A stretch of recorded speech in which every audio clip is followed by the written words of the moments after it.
Hello, and thank you for joining us today for our free webinar, Telemedicine Guide, Low Back Pain Case Study, featuring Matt Callison and Brian Lau from the Sports Medicine Acupuncture Certification Program. My name is Jeff Bloom, Education Marketing Manager here at L.A.c OMS. During these crazy times, we have decided to offer as much educational content for you as possible.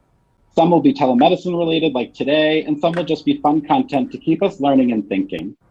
We are lucky to have gracious experts like Matt and Brian who are here to share their expertise with us today to give back during this difficult time. I would like to go through a couple housekeeping things. So to the right of the video screen, you will see 3 tabs: chat, question, and polls. To chat with other attendees or to communicate any technical difficulties, please use the chat tab. For questions, please use the questions tab to assure that our guest speaker answers them at the end of the lecture. And we did post, and then please note that each webinar is recorded, and immediately following the conclusion, you will receive an email with a link to view the video on demand. Also in that email, you'll have a link to the blog post and the full video that we're going to be discussing today in the webinar. Now for our featured speakers. We are proud to introduce Callison and Brian Lau. Matt Callison is president of the Sports Medicine Acupuncture Certification Program. He has been combining sports medicine and traditional Chinese medicine for over 26 years. He is the author of the Motor Point and Acupuncture Meridians Chart, the Motor Point Index, the Sports Medicine Acupuncture Textbook, and many articles on the combination of sports medicine and TCM. Brian Lau has been on the faculty of Sports Medicine Acupuncture Certification since 2014, and also teaches foundation courses with AcuSport education. Brian lives and practices in Tampa, Florida, where he owns and operates Ideal Balance Center for Sports Medicine Acupuncture, and he blogs on anatomy and TCM at sinuchannels.com. Please join me in welcoming Mattson and Brian Lau. Hello, everyone. Thank you very much for coming. We really appreciate that. Brian and I have got a lot of information to be able to go over with this. Brian, do you want to go ahead and start with possibly a brief history, or did you want to say something first before we jump right into it? I think we can jump right in. All right. Next slide. So what we're presenting on today is a case study on low back pain, but through a telemedicine format. So I know a lot of you are trying to get used to this, or many of you are trying to get used to this format. So for this particular webinar, it started with a video that Matt and myself did. The original was not to make a webinar quite in this capacity. We were putting together a review for modules 1 and 2, especially modules 2 in the Sports Medicine Acupuncture Certification. That class just covered low back and hip pain, low back, hip, and groin. So we have injuries for low back, hip, and groin. We have assessment, orthopedic evaluation, functional tests, assessment of the channel sinews, a lot of capacities of that. And we were going to put together a webinar for the folks who are in the Sports Medicine Acupuncture Certification currently. We were going to record it, and then we were going to make that available to people afterwards. But in the course of doing the setup for it, working with the patient who's also on faculty with Sports Medicine Acupuncture, so she is an acupuncturist, and working with that, we were recording those so we could look over them later. We decided to go ahead and just make that available now because it would expedite the project and make it to where people can look at a model for doing, especially sports acupuncture, but for really any acupuncturist to have a model to look at for telemedicine. We felt it was more important to get it out sooner rather than later. So as you're looking at this content, we're going to show some clips from the video. Keep in mind that this really was just the first draft, and Matt and myself are discussing some of the logistics. We're looking at what tests we can alter to make it available from a distance instead of being there and have hands-on the patient. So it's kind of a trial, but there's a lot of information that came from that we put together in a comprehensive video, and we're going to go over that today. Good, thanks, Brian. Yeah, so just to reemphasize is that these are going to be highlights, basically working through ideas through a virtual platform, how we can be able to assess, diagnose, treat a patient with low back pain. Now, I just want to reemphasize as well is that this was a trial run that was not intended to go out. So when you see, Brian looks great. He always but when you see me, I just crawled out of bed. I have bedhead. I don't even know if I brushed my teeth yet. So please take that into consideration. And also our patient didn't know that's going to be going live. So this is going to be a lot of fun. So Should we jump into the next bullet? She did give permission for it, but at the time of recording, Yes. we should emphasize that's what that meant. At the time of recording, she none of us knew that it was going to go live, but of course she did. We agreed to it, and permission was given. And that's a really good segue for our second bullet: patient consent forms. So make sure that when you are doing the telemedicine, that you do have some kind of patient consent form, allowing them to see you to be able to prescribe exercises, Chinese herbs, exercises from a virtual platform. Should be pretty simple, but let's follow the rules there. Preparing the space and distancing the camera. This is information that's all in the blog article that accompanies this video. The blog article is quite lengthy. It can be found on sportsmedicineacupuncture.com. Just scroll down to the bottom, you'll see the blogs. So what we're doing is we're highlighting that blog article and the video. Preparing the space and distancing the camera. This was something that we found logistically was a little challenging. So when you're doing this with the patient, depending on where that patient's going to end up being, the lighting as well, we found that having the device 7 to 8 feet away from the patient, we could be able to see the whole body. Now, we don't know if all patients are going to have enough room to be able to do that. We did find to get the best blank wall so that we can have the patient against, the patient against is just move some of the furniture away and try to have the lighting coming from the back, maybe natural lighting. Mm-hmm. It'll take a little maneuvering for the patient, but it's well worth it because it's important as practitioners that we actually really see the patient as much as possible and the movement patterns so that we can get a proper assessment, proper diagnosis, and then therefore proper treatment plan, right? Yeah. So can I say something Brian, about that, Matt, also with the camera? Yeah, absolutely.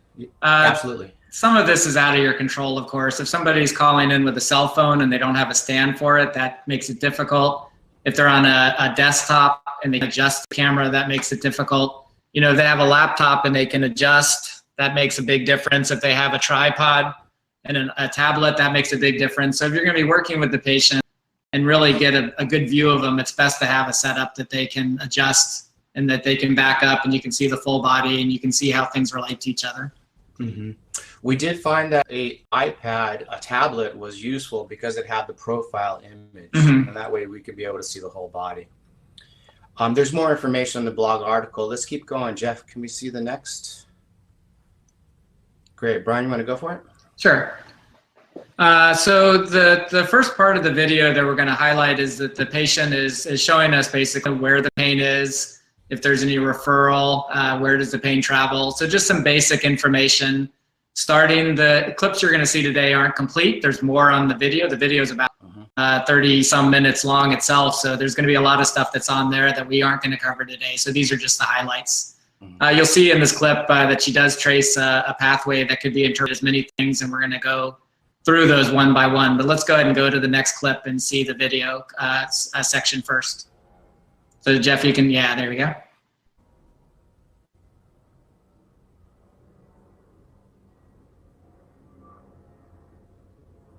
I'm not hearing any sound.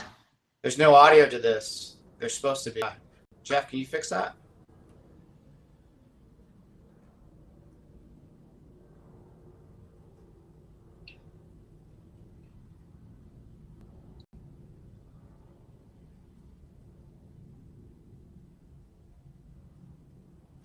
All right, so while he's playing with that, Brian, let's go ahead and describe what she said. So we asked her patient to describe her pain in front of the camera. And so she takes her fist and she holds it over around L2, L3, 4 region right on the spine. So that's telling us that there's going to be some kind of spinal involvement. Then she goes lateral, and you can see that she travels a little bit more toward the sacroiliac joint. She goes a little bit more toward the quadratus lumborum, but she traces it down toward her gluteus and also underneath her buttock around UB36. So this is with the area that she's describing the pain. Can we go you want to say anything, Brian, or you want to go to the next slide? Matt, sorry to interrupt. Can you hear me? Mm-hmm. Yes, I can hear you. So let me try, if I'm on stage, let me see if we can hear the volume. I'm going to play the video again. Okay, so sure. Give me 1 second here. Do we hear the sound? Yes. We do? I don't. I thought I did for a moment. Sorry, guys, for these technical glitches. We actually had this working well yesterday. No. So you don't hear it. You don't hear it.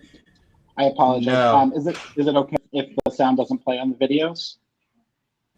Sure. Do we have another choice? Not really.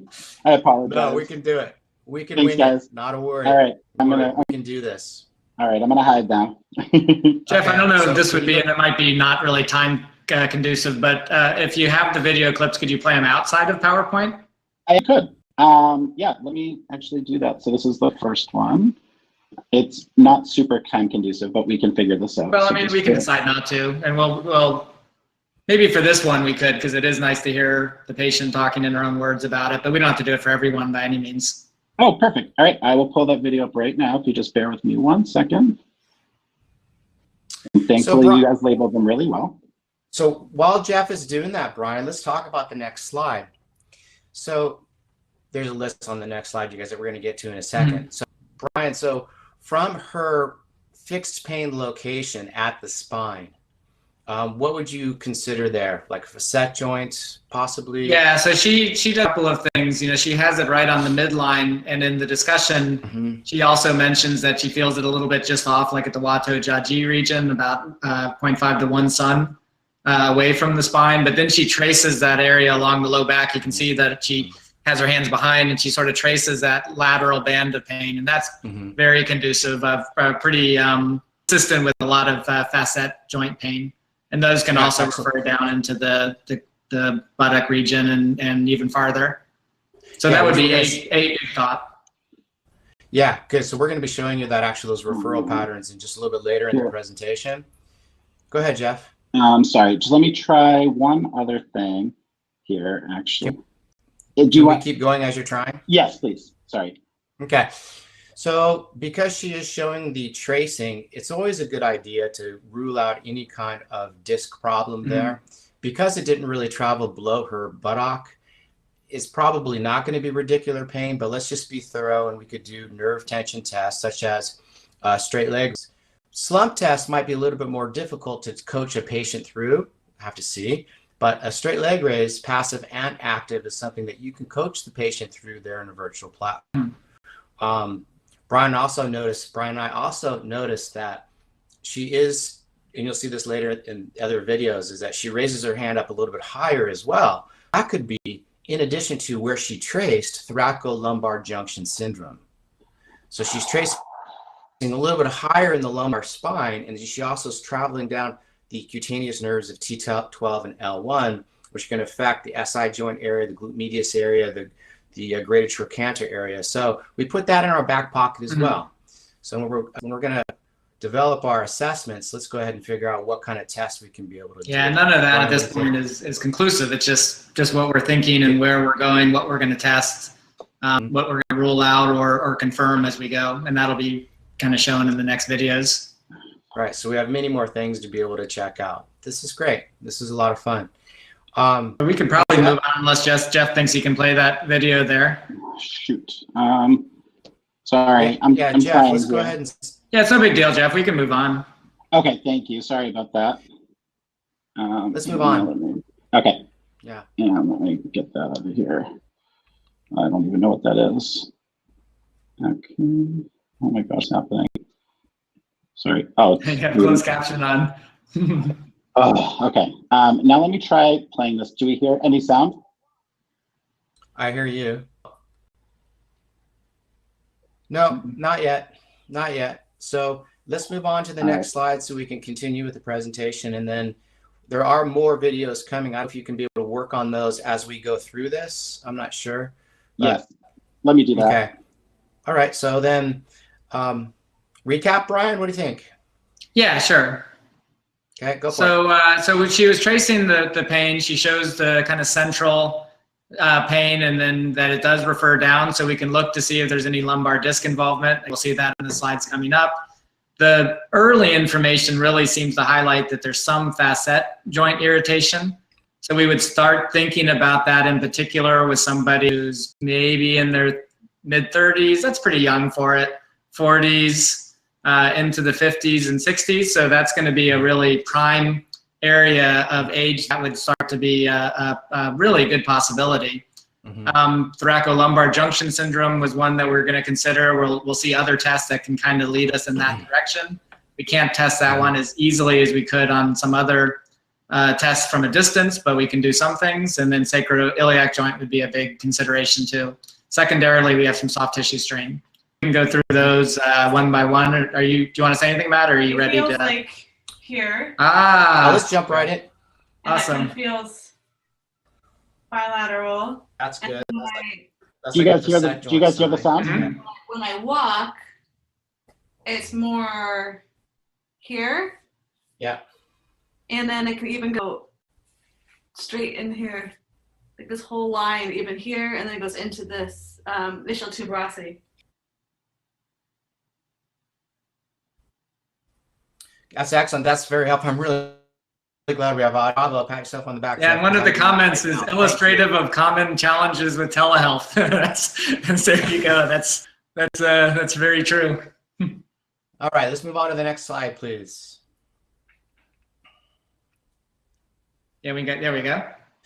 All right, because there's a potential of lumbar disc involvement, that's not where we're really thinking the problem is. But again, to be thorough, let's put our detective cap on. Let's have the person go ahead and do a straight leg raise. The picture on the left, as you can see, is active. The picture on the right is with holding a towel. You would just have the person do the straight leg raise step by step as you already know how to do it.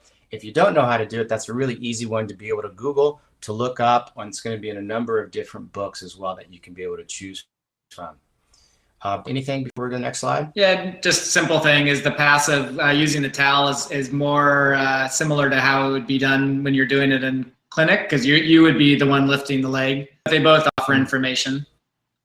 Mm-hmm. You being the practitioner, so she's doing the towel, so her leg, the muscles in the legs don't have to be engaged as much. Mm-hmm. Right? Thank you. What's next? Mm-hmm.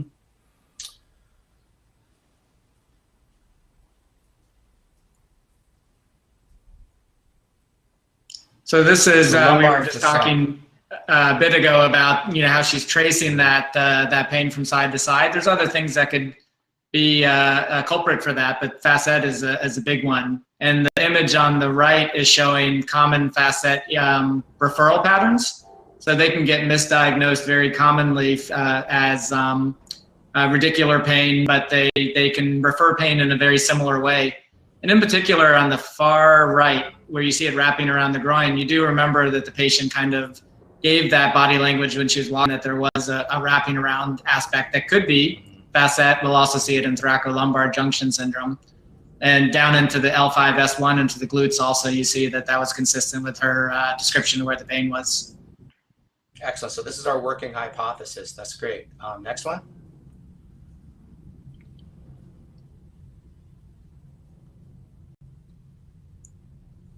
Okay, go ahead, Brian. So same thing. She was showing that, especially with walking, and we'll see in other tests, if you watch the full video, as we're put through different ranges of motion, that this kind of common theme comes back in more detail, that there's some wrapping around, some felt in the gluteal region, down into the sort of greater trochanter, towards the ischial tuberosity. So this could be interpreted also, like we said, thoracolumbar junction syndrome, where it's the T12 subcostal nerve, the other nerves that are traveling out of that region and then come and become cutaneous and wrap around to the groin, greater trochanter, into the SI joint. So it's a condition that's considered not very common, but I think Matt would agree that it's either more frequent based on changes in lifestyle, which is definitely a possibility, more sitting and things that we do that could put stress on the thoracolumbar region. But I feel like it's something that's not, I wouldn't say is uncommon, even though a lot of literature says it's an uncommon injury. It's not, yeah, you'll find it, especially if you start looking for it. So our working hypothesis right now would be facet joint irritation. We're not exactly sure of what level, but I would guess L2, L3, L4, possibly L5. We don't know yet, so it's just a working hypothesis. That's our number one. Number two, we should check thoracolumbar junction syndrome. Number three would be the disc involvement, I think, as far as injuries that we're considering at the moment. And then a soft tissue strain. It's probably not a soft tissue strain. It's probably tension within the myofascial sinews based on postural imbalances causing muscle imbalances causing pain then. because a lot of the pain could be referral and then just muscles not pulling appropriately, causing nociception pain. So next. Do you want to take this one, Matt? Sure. So in a lumbopelvic rhythm test that we have, looking at left side and right side and also posterior view, that's in the video if you guys want to watch the full aspect of it. But we took a still here. When she's going into her lumbopelvic rhythm, which is primarily looking at the sequence between trunk flexion and also hip flexion. So looking to see if they move one to one going through. Now what you can see, that line on the right, it's going to be kind of hard, but you see it's easier on the video. Around T12L1, can you see a little bit of a mound? That mound is out of place. So when you see that person actually moving, there should be more stability within that T11, T12L1 section. It should be moving with that spine. And when you watch her actually move, you'll see that piece actually come up a little bit into extension. So when we saw that, we were thinking, okay, well, thoracic junction syndrome might be a part of this clinical picture as well, equal to facet joints. Mm-hmm. Yeah, and the reason that mound is a reason that mound could be coming up is that she has reduced movement below that mound. So those areas can get a little stuck in flexion, or excuse me, stuck in extension, which wouldn't be uncommon also for facet problems. But in this case, we're thinking a little bit of how it relates to that region of thoracolumbar junction syndrome. And it's curious here too to figure out what the psoases are doing. Now, of course, we can't do a manual muscle test of the psoas, but in the video, what you'll see is a posterior view of this, and you'll see the spinal rotation indicating locked long and locked short psoas. So that would be part of the clinical picture as well with this instability. So far it's been a really great case, a lot of things to be able to talk about, and developing a treatment plan and protocol. Brian? I think I'm good. Cool. Jeffrey?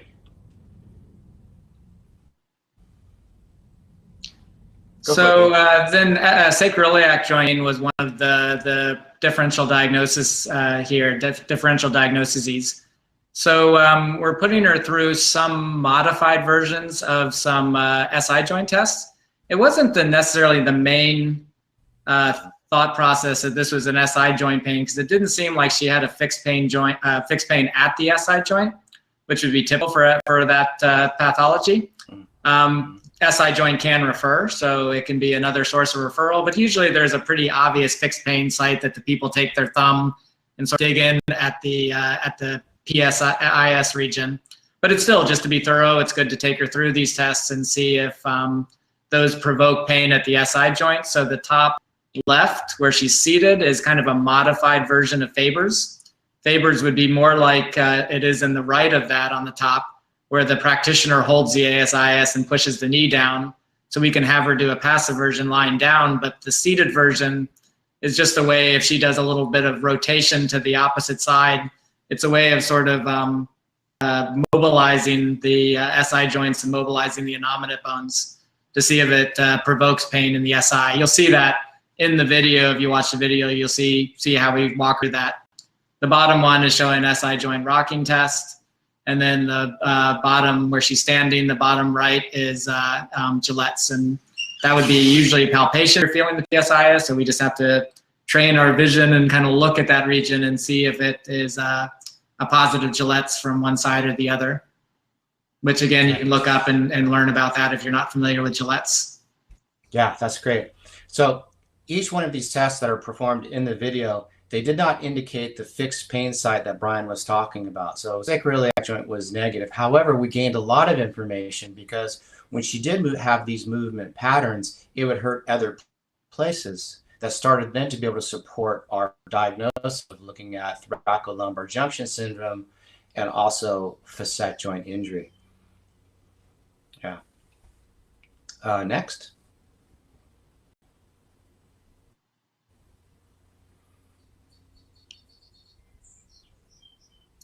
So we're looking at, and this one we're looking at a lateral view. We're looking at the right. We're going to come back and talk a little bit more about some of the postural aspects. So we can see a lot of things. We're looking at the lateral view. We can see the position of the hip, if the hip's shifting forward, moving forward in relationship to the rib cage. We can see rotation. We can see a lot of things, but we're going to come back to some of those. The first things that we're seeing that we're going to talk about today is you can gather a lot of information. Matt's going to talk a little bit more about a lot of information relevant to the Zong organs and how postures relate to certain Zong Fu symptoms and signs. So Matt, you want to take it from there, and we'll come back to some of the postural stuff, or at least some of the biomechanical stuff in a bit. Hey guys, yeah, do you want me to play the video with sound? I did load it in, so if you want me to play it, I can. This one, yes, yeah, I guess. Okay, 1 second. I don't think this one sound adds much to it though. What I see is an anterior hip shift. Yeah, me too. I see possible pelvic rotation to the right. A little bit of ribcage coming back. It's not extreme, but a little bit of the kidney chi and blood deficiency posture. Yep, I agree. Should we look at her other side? Sure.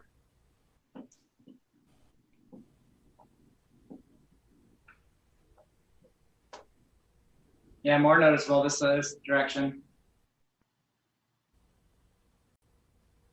Okay, good. Yeah, thank you, Jeff, for that. All right, so what we're looking with that, with the lateral view that we've learned in SMAC, and a lot of people who also measure posture, pelvic rotation, trunk rotation, looking at the rib cage, looking at the alignment between the anterior border, the lateral malleolus, the knee, the greater trochanter, the middle of the rib cage, the acromion, and the auditory meatus. So there's a lot of information to be gained in a lateral view. So I'm going to make this pretty quick because we don't have a heck of a lot of time on this webinar, and I've discussed this a lot more thorough in other lectures in 2010 at Pacific Symposium, and then also just this last year at Pacific Symposium.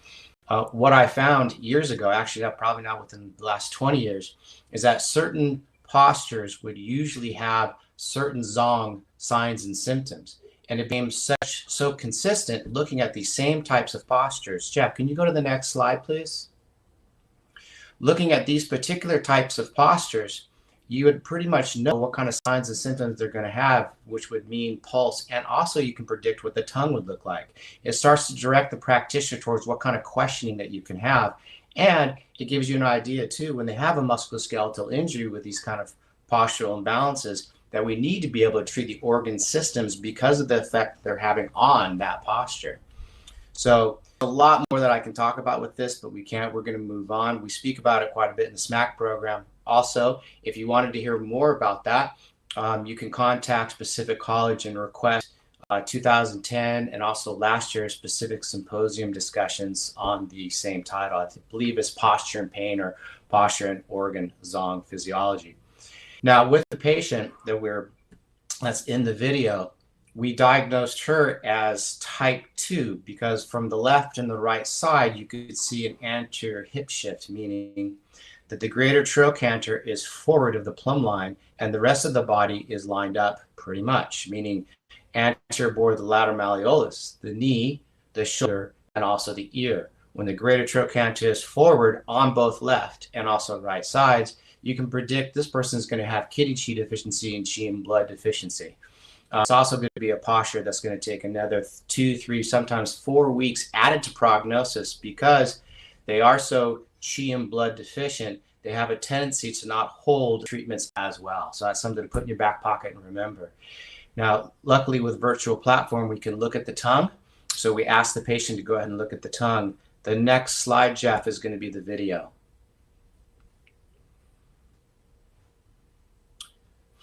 Is Jeff there? There it goes. Come walk camera. Let's take a look at your tongue.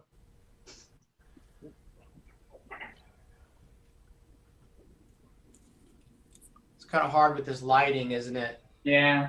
I can't tell if it's pale or not. It didn't look pale, but that could have been the lighting. Yeah, maybe a little. Yeah, she's got the teeth mark. Looks like blood. Yeah, it looks like chi and blood deficiency. So we kept this video in there because you can see the problems that we have with lighting. So it's really nice to be able to see, get the best lighting possible Another suggestion is to be able to hold up a white piece of paper or a pink piece of paper next to the tongue just to give you some kind of color differentiation. That could be as well. Brian, anything to say before we move on? No, I think that summed it up pretty well.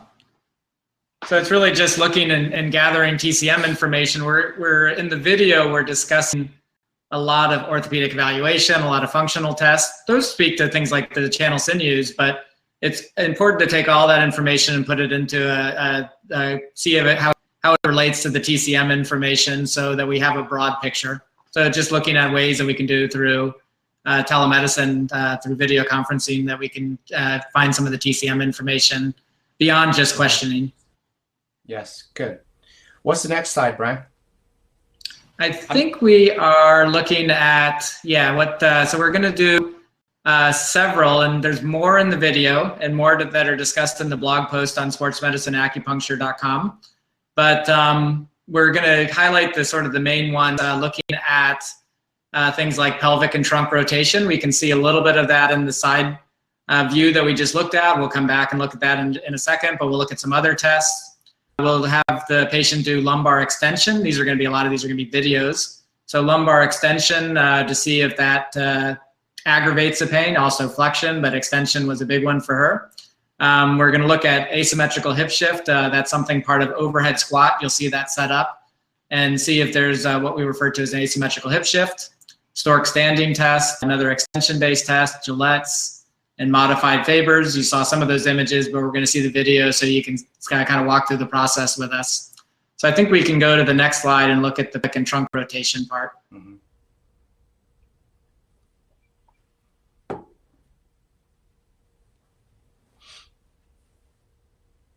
No audio.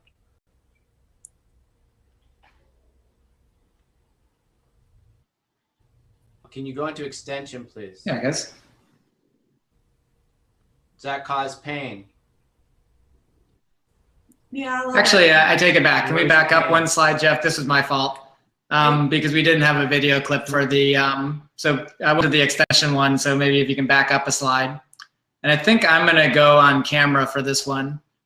So let me just set it up. We have the two side views, and we're looking at the patient from the side, so from the right side and then from the left side. It looked to us, especially when we looked at the left side, if you watch the full video, you'll hear Matt actually say this and myself. But when we had her on the left side, it was more clear that she had a left rotation, meaning that the whole pelvic structure is moving to the left. So that would mean that the right ASIS is forward, and then the left one is coming back. So she appeared to have a left rotation. Well, this is looking at a camera. It's looking at the patient. Maybe they're not lined up, though we give guidelines for lining the patient up with the camera. It's not super precise, but it's a way of starting the process. That looks like it's a left rotation in the pelvis. It looked like the trunk was coming back to the right. We can look at the patient from the front and gather more information. So the goal is to gather a bunch of information and put it together for a comprehensive picture. So after we looked at the sideline, we had the patient stand, get the feet lined up. We had her put her hands on the ASIS. As practitioners, it seemed just like what we're saying. It seemed, and I kind of have this too, that the right hand on the right ASIS was forward. We asked for her feedback too, to look down and see if it felt like one hand was more forward and the other. She said the right hand was forward, so that indicates a right rotation. The typical thing then would be for the torso to start to come, a left rotation of the pelvis. Typical thing would be for the torso to start coming back to the right, to have the patient facing forward instead of walking through their life all facing off in one direction. Mm-hmm. So it'd be a counter rotation, a right rotation of the trunk. We can look at that, and you'll see it in the video where you can kind of have an imaginary line from one liver 13, say, to ASIS and see if there's a shorter line versus a longer line, and it appeared that way with her, but also backed it up with trunk rotation, where we had the person sit down so that when she rotates, the whole pelvis isn't moving, because that's going to give us false information. So she would sit down and she would rotate one way, and how far can she rotate that way versus rotating the trunk to the other way. Because as she's rotating, if there's a shortened line between one external oblique, and internal oblique. As she rotates away from that shortened line, it's going to cause more tension that's going to stop her, versus when she's rotating into that shortness, it's very easy for her to go that way because the body's already oriented. And that was the case with the patient. She could rotate easily to the right, but as she rotated against those shortened structures, she had a more difficult time rotating. It was visible, but she also felt that she was not able to rotate as easily, the trunk to the left. So it's multiple information together to paint a comprehensive picture. Thank you, Brian. Did you laugh at that, Brian? No. What I just did? Okay, here, let me do it again. Okay. But that's our little signals to one another. We have body language, people. Sorry, just forgive us. That was an inside joke between Brian and myself. That was excellent. That was really good. And to learn more about that, that's going to be in the blog article and also in the video. So like Brian said, we're going to check lumbar extension and all of the rest of these tests. There's more in the video itself. This is not a how to perform these tests. This is looking at the diagnosis of the patient. Mm-hmm. So you've already explained to the patient how to perform these tests. So then now we're going to watch the patient perform these tests. Let's go for it, Jeff.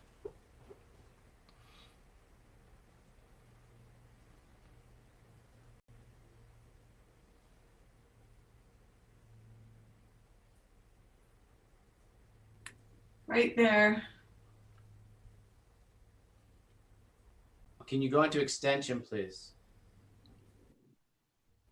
Does that cause pain? Yeah, a little bit. And where's pain? Right there. Okay. So that helps confirm a facet joint extension. Facet joints are worse with extension, better with flexion. What's the next one, Jeff? So Brian, go for it.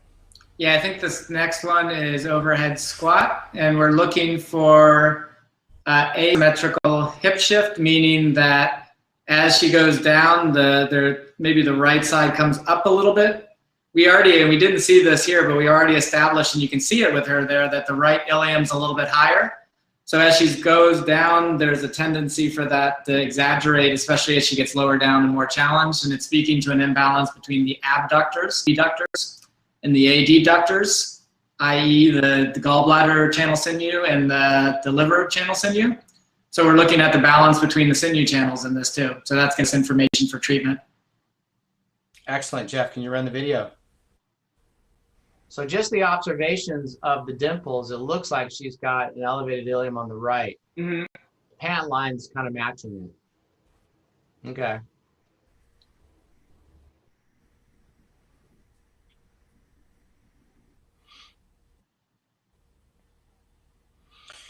So just, okay, Brian, go for it. Yeah. So with the patient, it's not as obvious that she doesn't have it when she goes down this really kind of where the hip shifts and has as much of an obvious asymmetrical hip shift.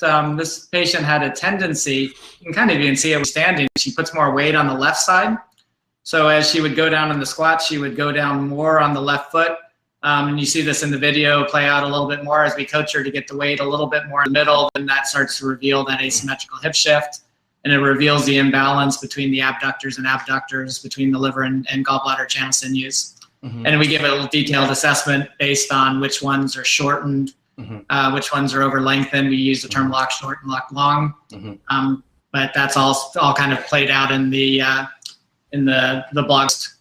Yeah, and in the video too, Brian describes this. If she could be able to have equal weight when she's doing the asymmetrical hip shift or going into the overhead squat. And like what Brian was saying, that's where we really start seeing the asymmetrical hip shift. So because she has an elevated ilium on the right, the person's going to have a tendency for that pelvis to end up on the right. And that's what you'll see the patient do. It's as she's going down, she moves a little bit to the left, but where she ends up, she swings to the right. Mm-hmm. There's your asymmetrical hip shift. That gives you a treatment protocol that Brian was already talking about. And that's also in the article for you guys to be able to read. And there's exercises for that as well. Yeah, we actually come back into this webinar. We have a slide for it too, in just a little bit. Oh yeah, that's right. Cool. Mm-hmm. Jeff, what's next?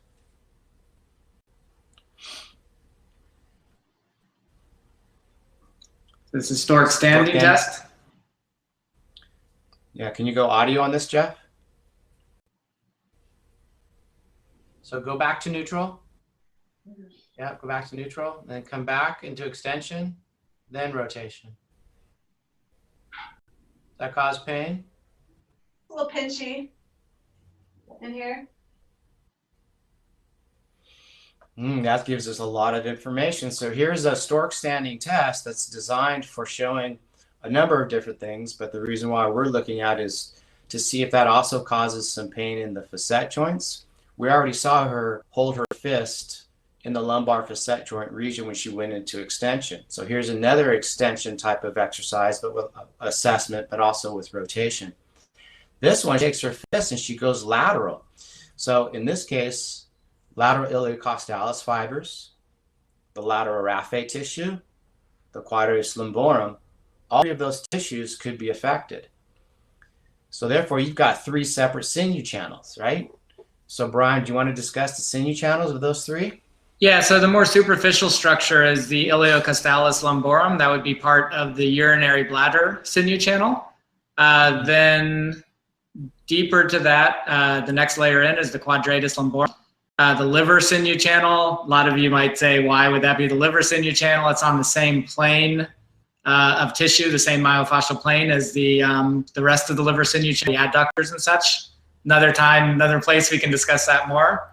But there's a seam where a bunch of tissues come together, the abdominal muscles and such come together and form a fascia seam before they separate into the layers of the thoracolumbar fascia. That's referred to as a lateral raphe, and we see an association with that in the stomach sinew channel as that plane comes up the leg and has a divergent path that goes into the glutes and into the thoracolumbar fascia. So, and you can work with that stomach sinew channel and take away pain from the lateral raphe. So those are three tissues that are all pretty close to each other, pretty similar regions that can be affected locally, slightly different, but more important for this webinar can be affected distally with points depending on which points you're using and which tissues are involved, stomach versus liver versus urinary bladder. Mm-hmm. Excellent. It's fitting the clinical picture pretty well because she's got that elevated right ilium. So those lateral fibers of the iliocostalis can be stressed in a locked short position. Mm-hmm. The quadratus lumborum will be in a locked short position. Because she's got an anterior pelvic tilt, which we didn't note earlier in this webinar, but you could probably see from the lateral view for you guys that were looking for it, is that she's having an anterior bilateral tilt. So having that stomach channel influence makes a lot of sense too, because that stomach channel in the front of the leg, the quadriceps rectus femoris, is going to be pulling that innominate bone anteriorly, possibly affecting the lateral raphe tissue. So we can be able to see how that innominate bone's pulling down, sinew channel, affecting that lateral raphe tissue. Like what Brian was saying, we're now starting to think of points that we can be able to have the patient do acupressure on in order to be able to alleviate that pain. Mm-hmm. Cool. All right, let's keep going. So the next one is Gillette's. Jeff, if you can go. Now, Gillette's is looking for not necessarily sacroiliac joint pain, but postural and muscle imbalances. So you're going to describe to the patient on how to be able to perform this. Some patients may need to lean against something. Make sure that they are going into hip flexion between 90 and 100 go back to degrees. neutral. That's where you really start. Yeah, go back to neutral, and then come back into. That's where you really start to see the imbalances. Really see so let's play this video and you'll see. Elevated ilium on the right, so left tilt to pelvis. You can see L4, L5 tilting to the left. And then coming back to midline around what, L3? Yeah, that's what it looks like. Doesn't seem to go up really high. So Lily, can you weight bear on one leg and then the opposite leg, raise it at least 90 degrees slowly? A little bit higher. Okay, thank you. And then down.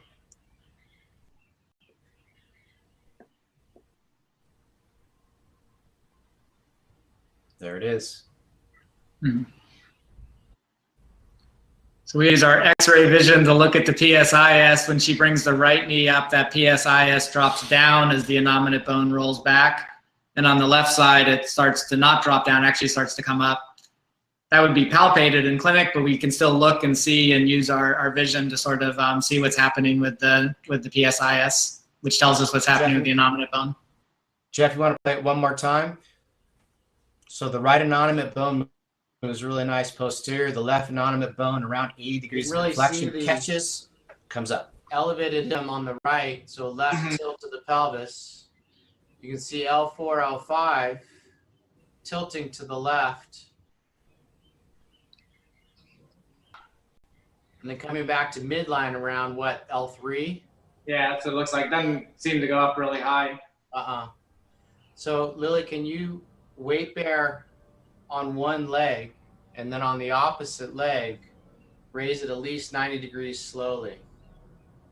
A little bit higher. Okay, and then down.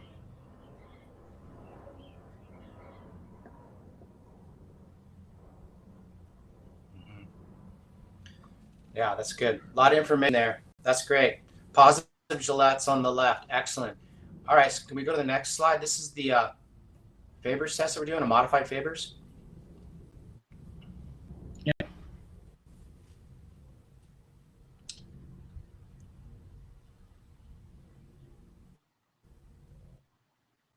Use your forearm on your, just rest it on your knee, thigh.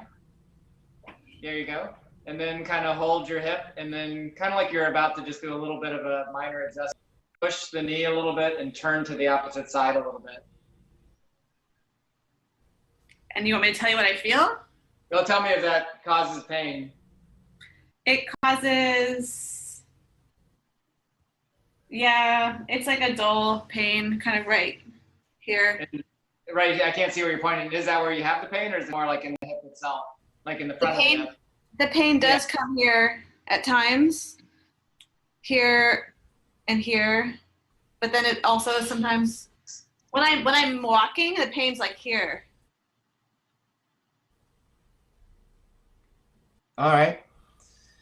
Yeah, so it didn't seem positive for provoking SI pain, but it still gave us information that backed up some of the ideas of thoracolumbar junction syndrome and some of the tissues involved with that.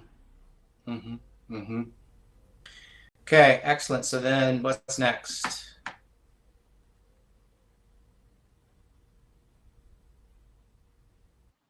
Oh, the diagnosis. Excellent. Okay, so now that we're going to the diagnosis, I see a couple of comments that are coming up about people that are saying some things about, look at other body parts and should look at this and should look at that.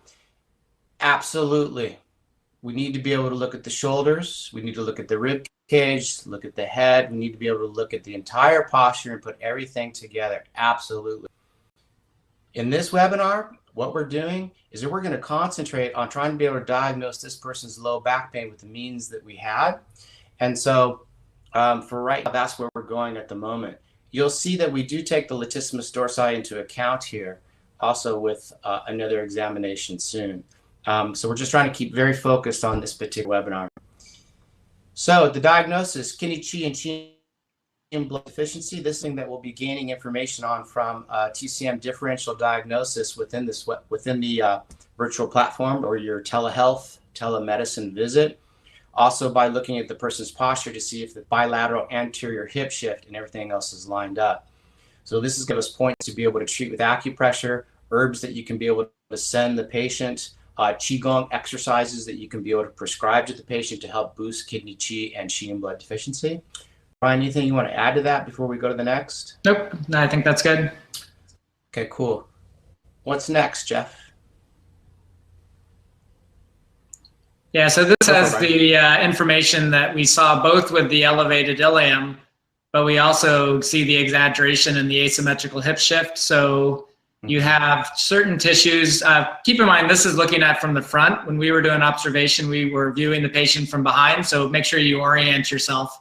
So the right side is then having locked long abductors. Those are being over lengthened with that elevated ilium, and locked short adductors, adductor longus being a key one of that group.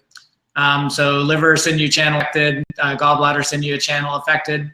Same channels affected on the left side, but we have the opposite pattern. We have locked short abductors on the left, and then locked long adductors. So it starts to give us that information about an imbalance between the liver and the gallbladder sinew channels. So we're starting to think of acupressure points that we can be able to use to help with these gallbladder and liver imbalances, and what exercises that we can give for this type of balance as well. That's great. What's next?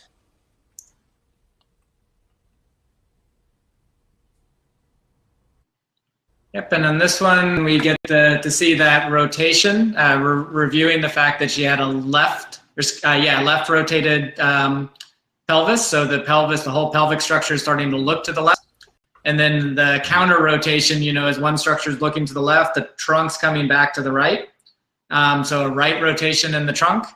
And that gives us also information of which structures are involved and which channels. In particular, we're looking at this relationship of the stomach, spleen sinew channels, and the gallbladder sinew channel, but the points we're going to use later on are primarily stomach and spleen based. So we're looking at that relationship with the obliques, internal obliques, external obliques for the trunk rotation, and points with them into play, but also with the pelvic rotation with the piriformis. Yeah. So a lot of patients with musculoskeletal pain and low back pain will have some kind of clinical picture like this of rotation, counterbalancing rotation, pelvic rotation, and trunk rotation. You'll see that it's really common. So also think about what that's doing to the internal fascia that's holding or binding the internal organs or particular organs and not allowing them to move as much. So when you have patients with rotation, it's a really good idea to try to get rid of that rotation as quickly as possible so we can get the organs back in place to help to support the musculoskeletal system. If you think about the rotation, that counter rotation also what's doing to the spine, it's not going to be helping the facet joints. It could cause a vertebral fixation in certain segments. So SMAC module 1 people, I think we would look at vertebral fixations here at the T11, T12, L1, L2 junctions. Bilateral lower trapezius weakness and possibly bilateral neck extensor weakness. I could keep going, but I should probably stop there. Eh? Oh, that's good. Yeah. All right, so let's go to the next slide, please.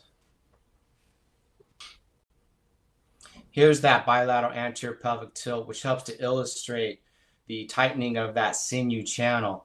As I was describing earlier, you could see how the femoris and the quadriceps could be pulling that anterior tilt. It's more on the right. You see for some people that are not used to looking at the pelvis, it may be difficult, but she does have the right side has more of an anterior pelvic tilt.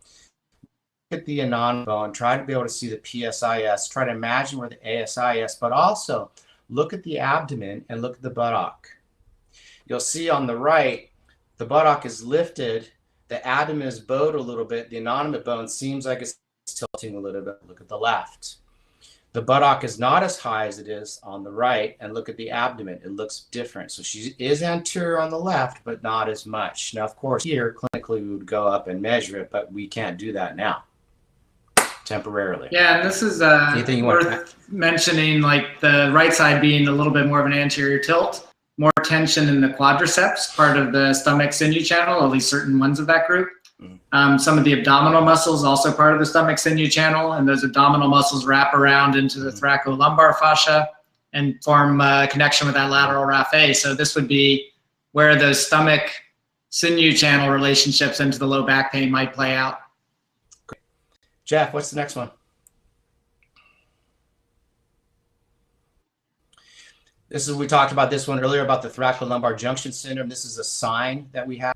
We can't do our normal vertebral mobilization trying to be able to diagnose a thoracolumbar junction syndrome at this time, but looking at movement, we did see instability, so that helps quite a bit. Brian, anything to say, or should we just move to the next? Just real brief that the little circular line is indicating the innominate bone is moving normally in that range of motion. So if the innominate bone starts to turn as she bends forward like that, that means that the hamstrings are lengthening, which is what we want to see. So she did have movement in the hamstrings. Some other people might not. So this lumbopelvic rhythm tells you that, but we're focusing on the part where it's not moving in that little mound of tissue at the thoracolumbar region. Cool, that's great. All right, so let's see what's the next one. So here here we're thinking, I mean, a lot of signs and symptoms and also the examinations are leading us to facet joint injury and also thoracolumbar junction syndrome. So we're considering the L2 to L4 region. Also in the video, you'll see the patient see the bottom photo, you'll see that both hands, she started at the spine and then she moved laterally, bilaterally. So that hand position that she has out here on the lateral side, she brought it to the spine. She says, I have pain here, and she went lateral. That type of body language, 9 times out of 10, think facet. Now, if she was in her 60s, I'd be thinking facet and stenosis, that kind of body language. So there's a lot here to be able to support our hypothesis. Brian, anything? Nope. I think we can move on. I think we're probably at the treatment slide. Next slide.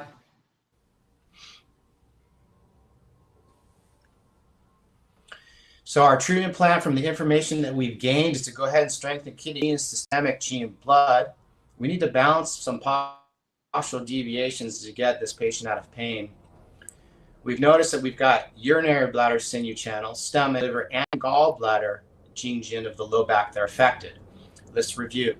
Urinary bladder could be the iliocostalis and also the spinal ligaments in the joint region, all the lumbar vertebrae.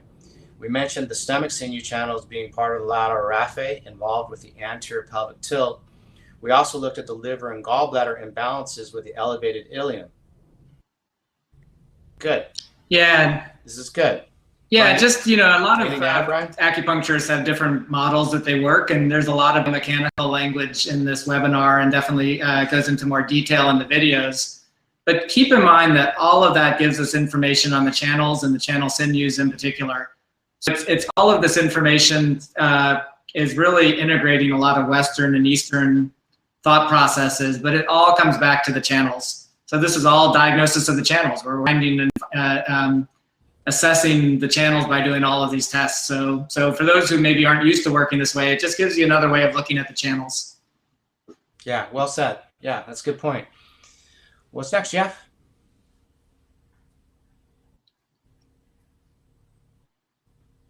So in the treatment protocol, we can use many things. Obviously, we don't have one of our main tools when we're doing telemedicine, acupuncture, but we can do acupressure. We can teach the patient some key points that are going to start to affect distally those channel sinews and the related structures that are imbalanced.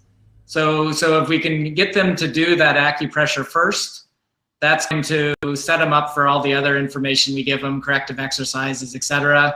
We can give dietary recommendations based on further questioning that we didn't go over in this webinar, but we did start to see that the postures relate to certain Zong organ pathologies. So we can give dietary recommendations in Chinese herbal medicine to help assist with the whole system of the body. Then we're going to give corrective exercises after the patient does the acupressure. And we can also supplement it with Qigong exercises that start to mobilize and kind of give an internal massage to the organ. So in this patient's case, some that would really work with the kidneys would be excellent. Mm-hmm. Just to know that the Qigong exercise is not part of this video, and Brian's very modest because he didn't say it himself. I understand that. But Brian put together some classes of Qigong, which is great. You can find that on the anatomyofsinewchannels.com. Also, on the contact slide at the very end of this presentation, you can be able to find his information. So anatomyofsinewchannels.com. Yeah, and the webpage is actually just sinewchannels.com. Thanks, Matt. Ah, okay. Next.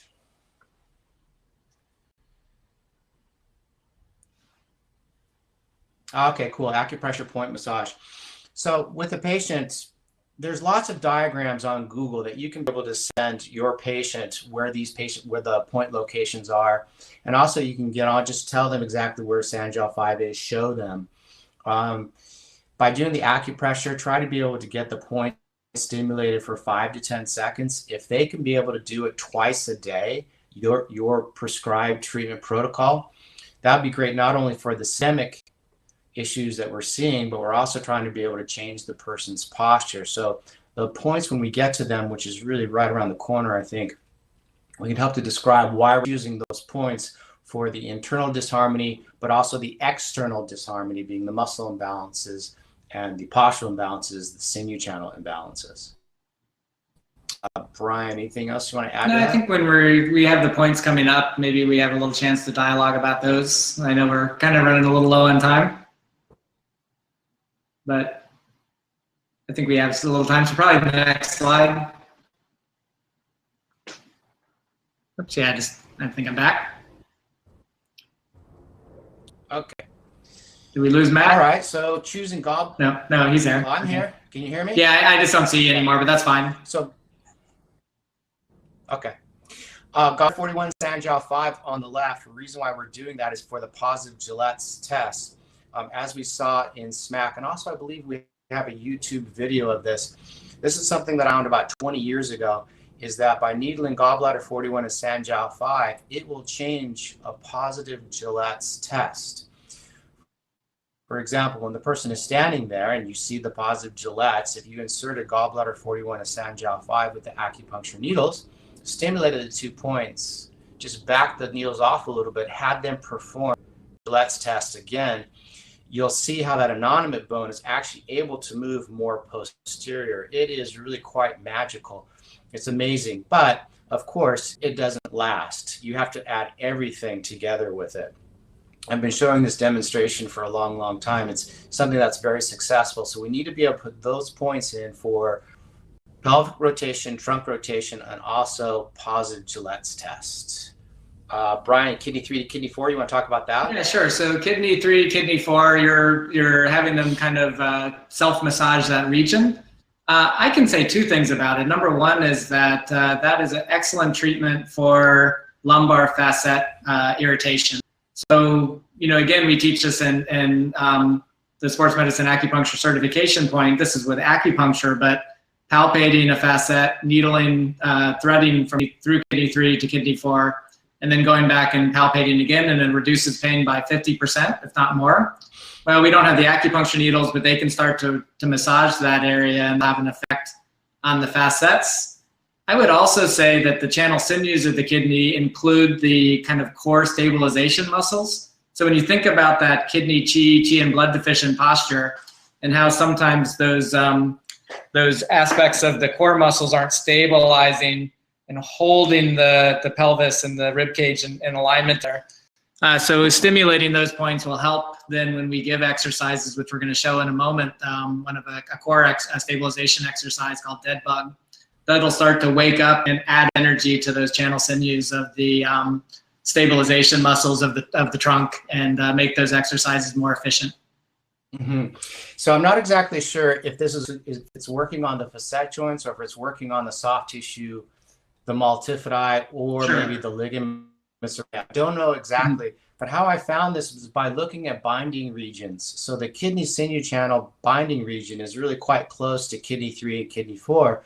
So clinically, I started playing around with different needle directions. So Ryan was talking about when we needle from kidney 3 to kidney 4, that's where you can actually feel the multifidi softening substantially. But it must have an effect on the sinew channels, because when we do this in SMAC, we usually have somebody have a positive extension test, like what the patient did, or a positive stork standing test, like what the patient did here. And then we treat kidney 3, 4, and then we have them go ahead and try it again. And it's usually quite a bit better, and that's very consistent. So how it exactly is working, I'm not sure. It does seem to multifidi are part of the kidney channel sinew too. So the multifidi. Mm-hmm. Yeah, it all makes sense. It all definitely makes sense. Spleen 3 and stomach 40. So Brian, why are we using that slow combination? So that's to start to work with the imbalance that we saw with the internal and external obliques, and in particular that counter rotation in the trunk to the pelvis. So that unwinding happens between those structures. That starts to make the spine longer and takes away some of that twisting and compression that happens, kind of like unscrewing a jar to a lid that's screwed on too tight. It kind of decompresses and opens that structure. Mm-hmm. Yeah, so working with those points would affect the obliques. So then UB58, liver 5 is something else that we could use. Stomach 40 is something else we can use. The Luo points that we know that open the channels to decrease pain. for the urinary bladder sinew channel, the liver sinew channel, and the stomach sinew channel. So far so good. Treating gallbladder 30.5 and liver 4 combination, using that primarily on the right, having the patient go ahead and massage that vigorously twice a day. That helped with that right innominate bone that we saw that had the greatest anterior pelvic tilt. I would go ahead and actually show you right now, but I'm not wearing pants, so I can't stand up. That's funny. Brian, you want to do the next? Yeah, so these points, it's a troubling time, so we're looking at a lot of biomechanical stuff, but we can't ignore the fact that that the liver qi stagnation and the Shen is going to be, disturbed with some of the troubling times we're having. So these points can have an effect on calming the Shen, calming the spirit, moving liver qi, but also we're looking at tonifying qi and blood based on the information we found from questions and posture and tongue, that we can all gather all that information from telemedicine. So you guys, these are suggestions, not necessarily that you have to have the patient do all of these. That would be too many points. So we just select which one. Of course, for the second visit, we can mix and match, depending what we have. Having the person use yoga tuna balls, that would be great. The yoga tuna balls, you can purchase these online. There is a link for it. I believe that's the contact page of this presentation, but also it's in the very back of the very bottom of the blog article. There's a place that you can be able to yoga tuna ball.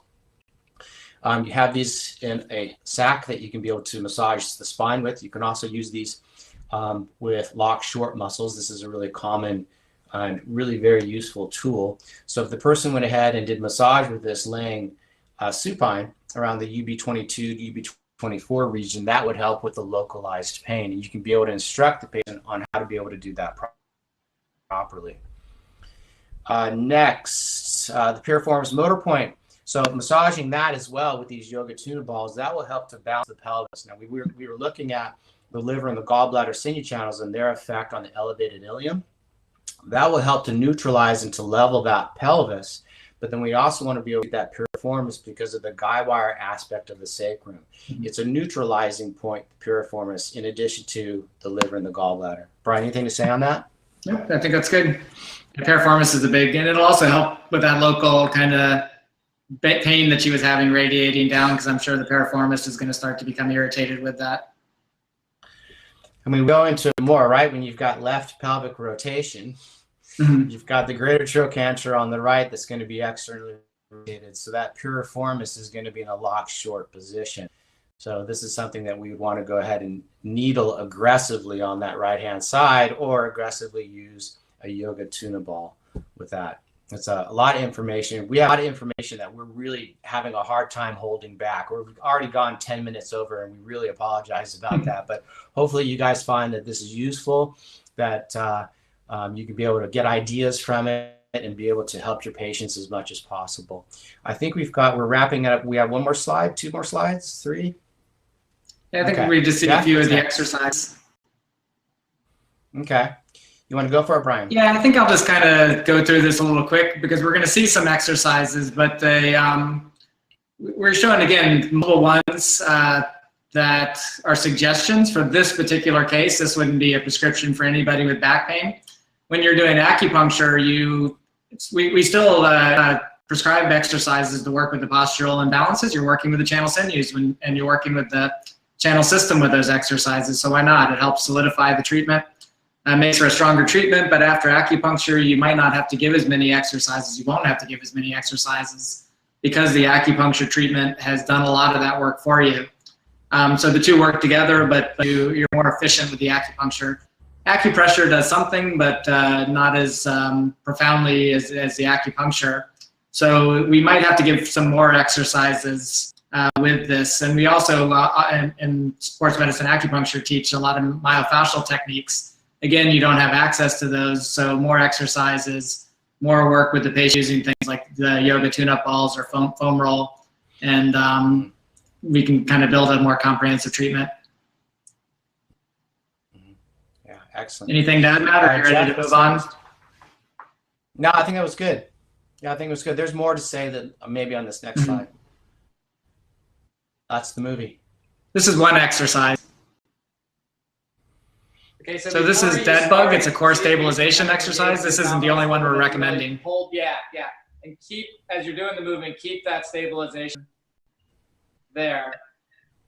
That's it. Yep. Okay, so let's go to the next slide, and then I'll recap that, if that's all right. So then, yeah, the next slide. Okay, so when you're building an exercise prescription, again, this is not how to build an exercise prescription. This is something that we teach in the SMAC program. All of the exercises that we prescribe to the patient are on the website, www.sportsmedicineacupuncture.com. It's going to be in that blog. And so you can see the description for the procedure, the whole 9 yards, the breathing aspect of it, compensation, sets, and reps. So you're welcome to go and use those. Prescribing exercises, there's a caveat. You could actually hurt a person if you're not familiar with the biomechanics, the functional anatomy, and the kinesiology. So let's just be mindful of that. For this particular patient, we wanted to decrease the transverse plane deviations fast. That elevated ilium was really causing a lot of problems with this facet joint and thoracolumbar fascia.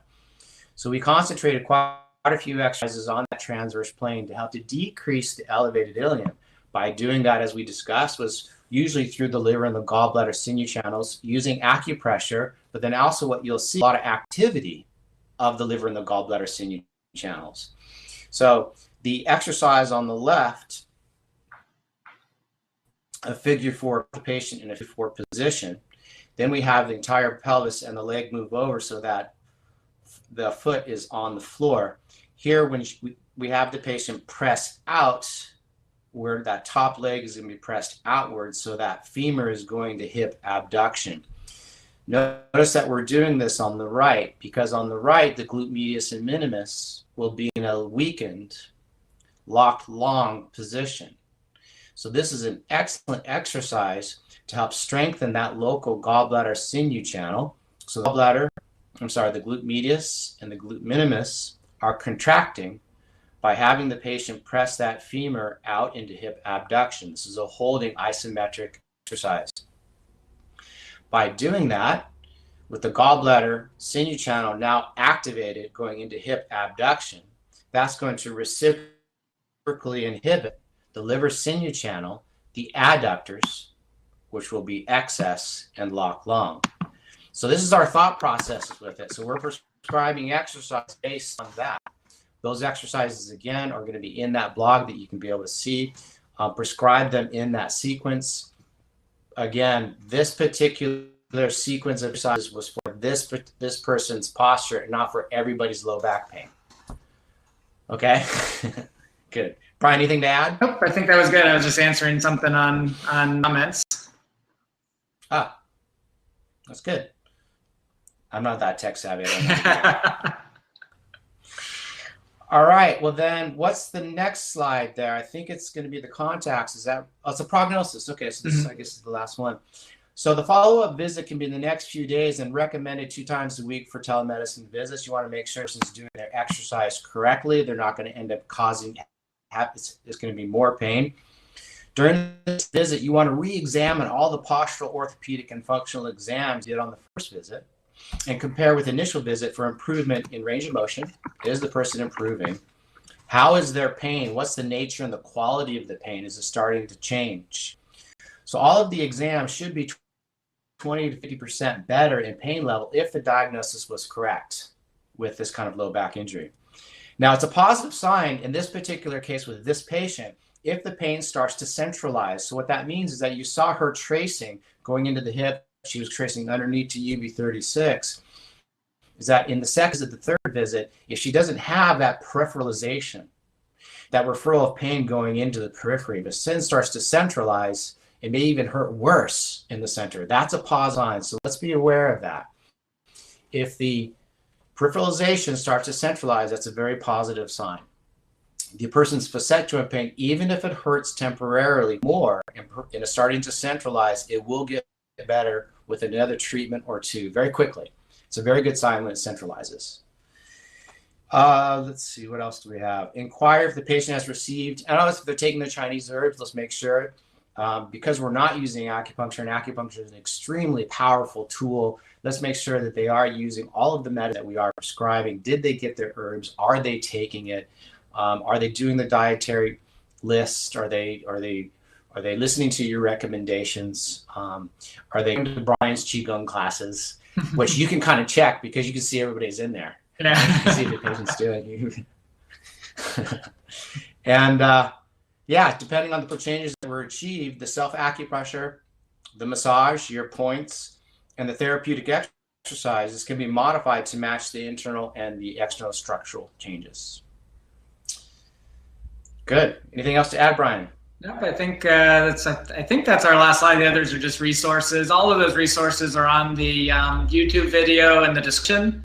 All of those resources are in the blog post on the Sports Medicine Acupuncture blog page. So sportsmedicineacupuncture.com, and just go and click on blog. But so you don't have to write them all down. You can access them that way. And then I think we also have, I don't know if they're on this one, but we have the Yoga Tune-Up Ball link for those who want to purchase those. I think if you buy those in bulk, you can get a discount, and that way you can sell them to patients. And there's a certain amount, you'd have to ask the company, but there's a certain amount you have to purchase to be able to get that discount, but that's an option. So everybody, thank you very much. I can be able to stay, and I think Brian can be able to stay for a few questions. We just want to thank you very much for hanging in there. I know that we've gone over. We really hope that this was useful for you, gave you some insight on how you can be able to use some telemedicine and telehealth to be able to help your patients, because a lot of people are going crazy right now. So let's do our best as we can as practitioners to be able to help ourselves and also our patients. Yeah, and I do want to, Matt, I wanted to highlight what a lot of people already have, so maybe this is not necessary to say, but a lot of you don't, that Matt's book of 25 plus years of work is one of those resources that's under the reading materials. So that book has a ton of information that is relevant in this situation with telemedicine, but definitely continued to be a resource when you get back into practice, and a ton of information in there. So that link is on the right of that screen. Thank you, Brian, and key word being ton. It's a heavy book. It's actually, I wanted to bring my computer up a little bit today, so I grabbed that book because it's the thickest book I have to be able to put on the computer. So it's my base of support right now. Somebody sent me an image the other day. They were laying on their back and they were doing press-ups with the book. It was kind of All right, that is too funny. Guys, that was amazing. And I know everyone that's in the audience has really, really, really enjoyed this. And if you're comfortable with hanging out for a couple of minutes, we can do a few questions and answers. Yeah, sure. Yeah. All right. Let's see. Do you prompt in terms of languaging for patients who do not really understand their bodies? I didn't hear, did you say props or just like ideas, things? Any suggestions for terms and how to use language to, for patients that don't really understand their bodies? Maybe kind of dumbing it down a little bit? Yeah, I do. I don't know if I can give any clear, you don't want to use technical language. Of course, do hip flexion or something like that. You have to keep very directional language, move your hip down or move your knee out.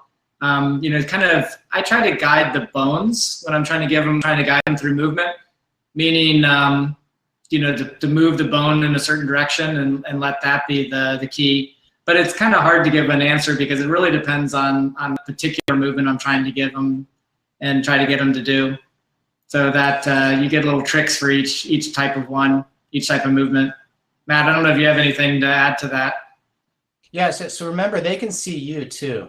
So what might be good is for you to perform what you want them to do first. Mm-hmm. Do it a couple of times. Walk through, walk through step by step, and then go ahead and do it. And if they didn't quite grasp it all, have them come back and see you. Just walk through step by step.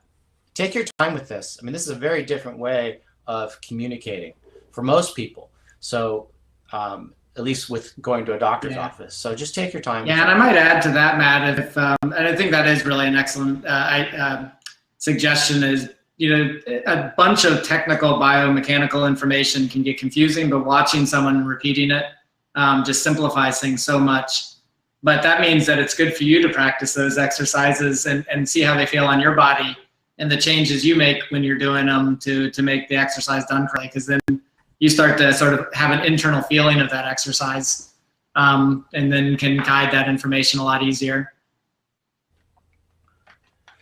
All right, and going back to pretty early in the webinar, so the question is that pain across the low back is also consistent with, or is it also consistent with trigger points in the lower rectus?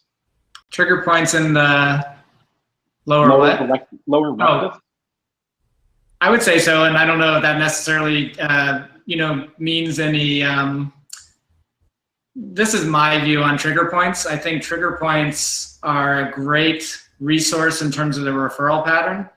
But when you start looking at trigger points in those lower rectors, clineural nerves come out through that tissue, and they can put pressure on the clineural nerves, so maybe it's a nerve entrapment. And those tight and shortened muscles will alter the SI joint mechanics, so maybe it's, so I mean, you can to see how a lot of these ideas like trigger points are consistent with some of the biomechanical explanations, like things under the facets, and they're not necessarily a one or the other. So I use that information a decent amount, but I don't try to start thinking that everything's a trigger point. I start thinking which of those soft tissue structures are influencing this clinical picture. Mm-hmm. I think it's good that when you know trigger points and certain patterns that they're going to go ahead and create, is that put that also into your pocket as part of your assessment and go through it and see if you can be able to reproduce any of these referral patterns. Because maybe in this case, it was thoracolumbar junction syndrome, as well as facet joint problem, and possibly a activated trigger point in the iliocostalis. And you palpated it, and you were able to reproduce some of that patient's.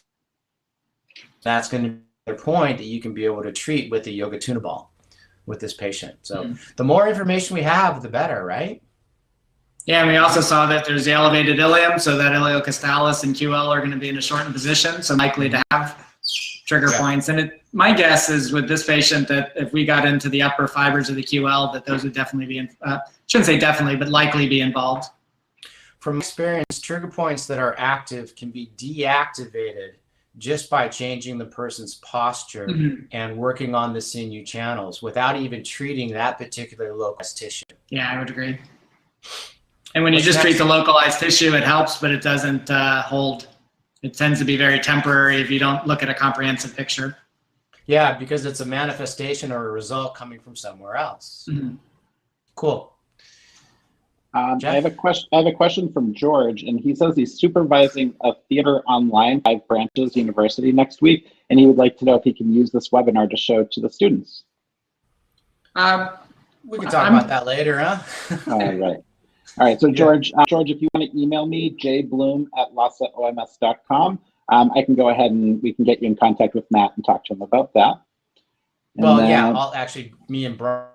George, first of all, thank you very much. I'm glad that you like it. Thanks. That's quite the compliment. That's really awesome. So yeah, let's chat. If you can be able to give them our direct emails, that would be great, Jeff. Thank you. Perfect. So George, I'll connect you with Matt if you connect with me. Next question. Does the video include you all showing her how to get into these positions? I find it hard to explain these stretches without showing them.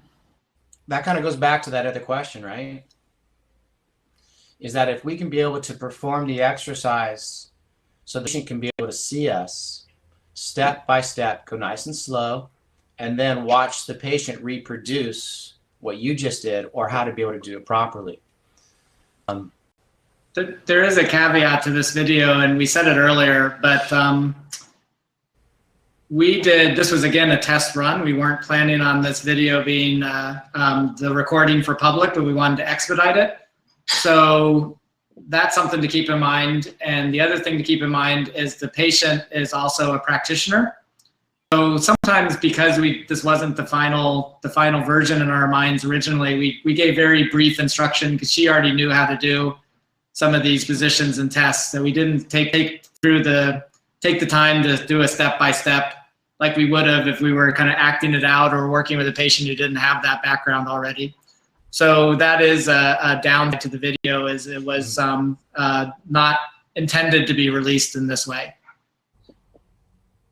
Still very helpful though. Yeah. So you just have to keep in mind though, if you were using some of these principles working with a patient, that you would have had to spend a little more time with the setup, and we still did a little bit of that, because even though somebody knows how to give it information to patients, sometimes you're on the spot and you get a little confused, and it's easy to take someone from the outside to coach you through it a little bit, but not as much as we would have with a patient who didn't have the background she did. Let's see. And then what does a healthy posture look like in regards to the plumb line? Do you want me to see what page it is in the book? You know what? You can Google that. If you go to Google Images, you'll find it. Proper posture with plumb line. The plumb line will end up being lined up with gallbladder 40, middle of the knee, the greater trochanter, the rib cage, large intestine 15 or the acromion, the auditory meatus or small intestine 19 region. Mm-hmm. That's where it should line up. And that information that I just said, you can find online very easily. Yeah, and then the interesting thing is to take all that information and then look at what's happening. And Matt, I know, talks about that a lot when we're teaching, about what's happening with the diaphragm and the pelvic floor. Those are kind of facing each other.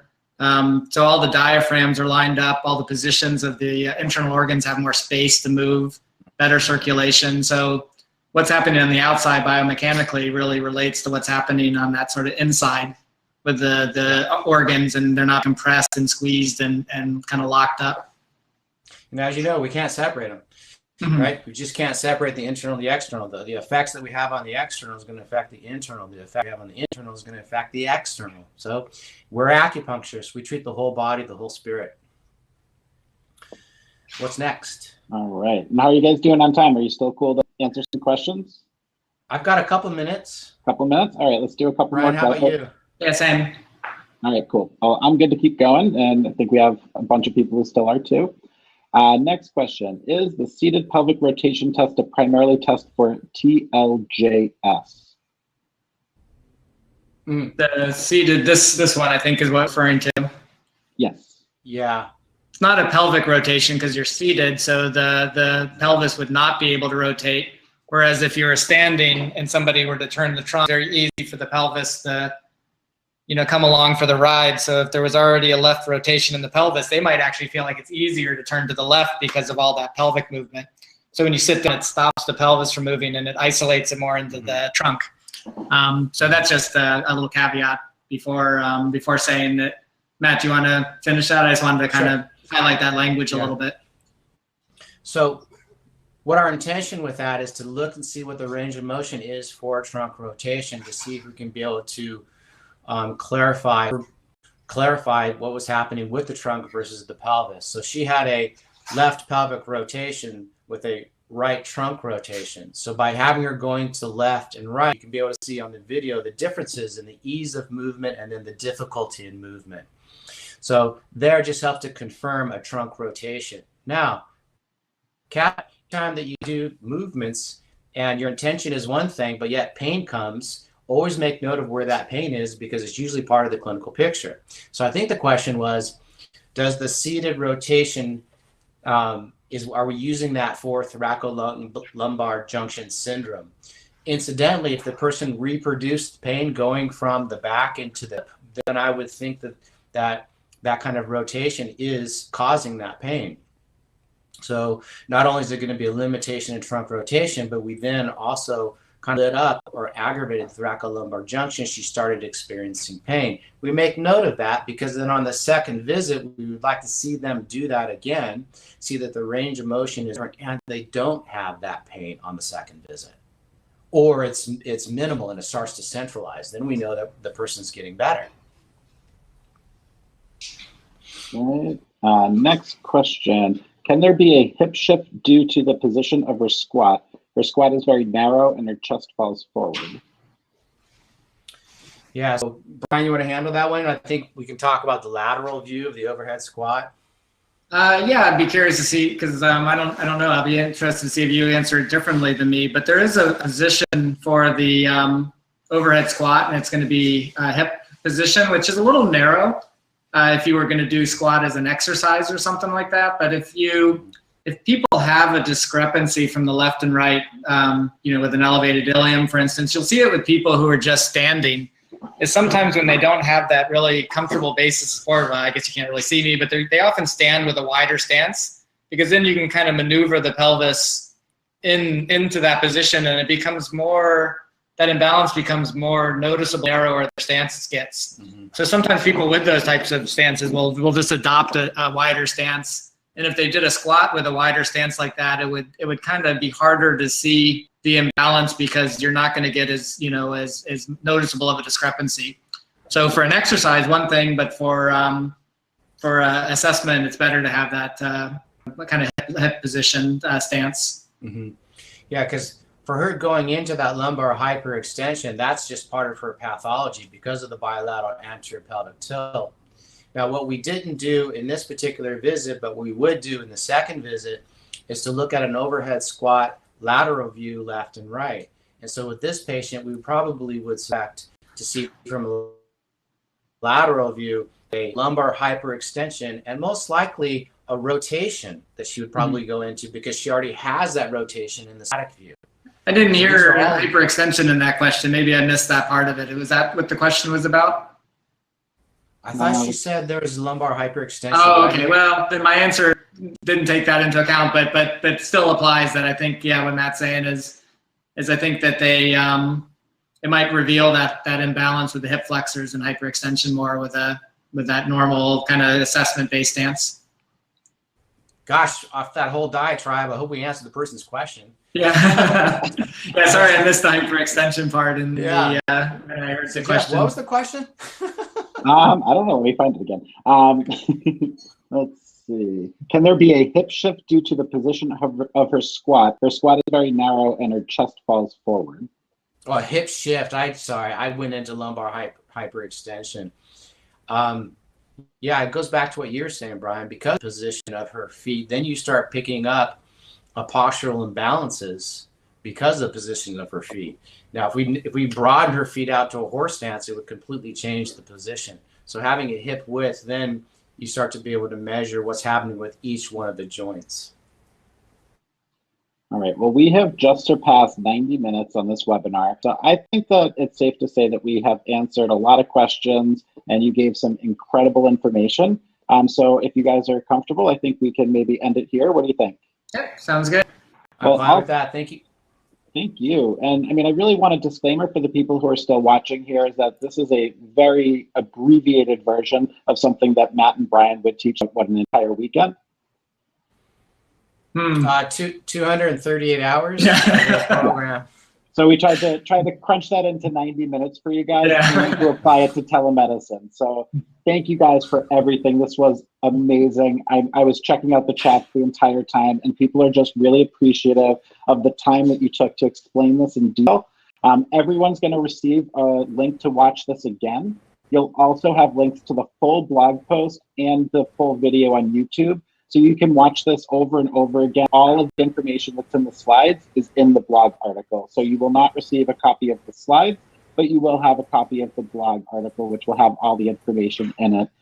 Thank you again, Matt and Brian. This was incredible, very generous of you. I want to thank everyone who took their time today, for a nice afternoon or early morning, depending on where you are, webinar. We will be back tomorrow to talk about Finding Your Authenticity in Telemedicine, featuring Lamia Camel, and that will be at 1 p.m. Eastern Time. Matt and Brian, do you have anything to say before we end? Well, just thank you, Jeff, for the work you're doing with this. Our pleasure. Yeah, thanks you guys very much, and good luck out there. Be safe and help a lot of people. Thanks everybody for watching. Thank you. Have a great day. Bye all. Bye.